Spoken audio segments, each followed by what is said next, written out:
Zee 24 तास एक पाऊल पुढे। मुंबईच्या वांद्रे परिसरात अरबाज खानच्या गाडीखाली चिरडून एका महिलेचा मृत्यू झाला। पोलिसांनी या प्रकरणी सोहेल खानचा ड्रायव्हर धनंजय पिंपळेला अटक केली होती। त्याच्यानंतर जामिनावर सुटका करण्यात आली। या संपूर्ण प्रकरणात सलमान खानने त्याच्या भावाचा बचाव केलाय। पाहुयात एक रिपोर्ट। रविवारी रात्री मुंबईच्या वांद्रे परिसरात सोहेल खानच्या ड्रायव्हरने एका महिलेला चिरडलं। हा ड्रायव्हर होता धनंजय पिंपळे। गेल्या 15 वर्षांपासून सोहेल खानचा पर्सला झोपलेली 70 वर्षीय चंद्रबाला ही वृद्धा गाडीखाली चिरडली गेली।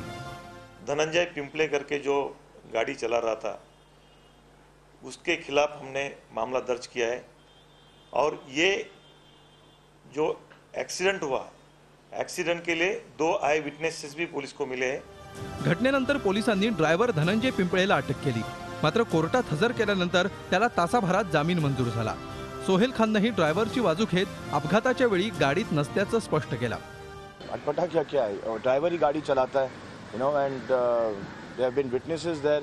और जो बाकी के विटनेसेस को पूछा गया है वो कह रहे हैं क्या हाँ सोहेल खान की गाड़ी थी। कहाँ मेरी गाड़ी है, लेकिन अगर मैं वो गाड़ी में था या नहीं था, end anyway because of Bombay traffic I avoid driving the car. कुटुंबावर संकट कोसळल्यानं सलमान खानलाही अखेर एंट्री घ्यावी लागली। तसंच अपघातात ठार झालेल्या वृद्धेला तिच्या कुटुंबियांनी घराबाहेर काढलं होतं, त्यामुळे त्यांना मदत करण्याचा प्रश्नच नसल्याचंही त्यानं निक्षून सांगितलं।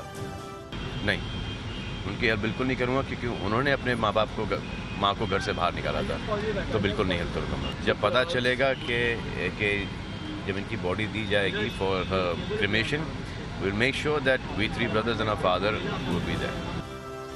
पोलीस लवकरच या प्रकरणी लेक्सस गाडीचा मालक अरबाज खान आणि सोहेल खानचा जबाब नोंदवणार आहेत। मात्र गाडीच्या अपघाताची मालिका खान कुटुंबाचा पिच्छा सोडत नसल्याचं पुन्हा स्पष्ट होत आहे। झी 24 ताससाठी तेजस्विनी कमलकरसह दिनेश मौर्या, मुंबई। झी 24 तास एक पाऊल पुढे।